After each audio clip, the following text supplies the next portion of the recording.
brought Abracademy in when we delivered our annual Learning at Work Week kind of festival of learning, and that's where I get to experiment with training. We ran 2 sessions. There was one called Create Magic and one called Inner Magic.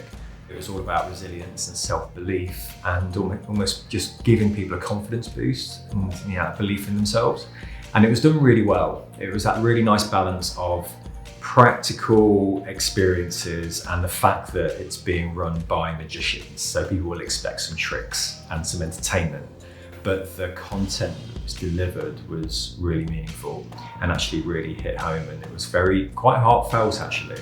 People really enjoyed it. I think for me, there was that credibility, people were involved, relevant interactivity, so not just icebreakers for the sake of it, like bringing showmanship to training as well, because we're all expected to put on a show, whether you're an artist in a suite, whether you're a producer working with a client, whether you're an L&D person delivering a workshop.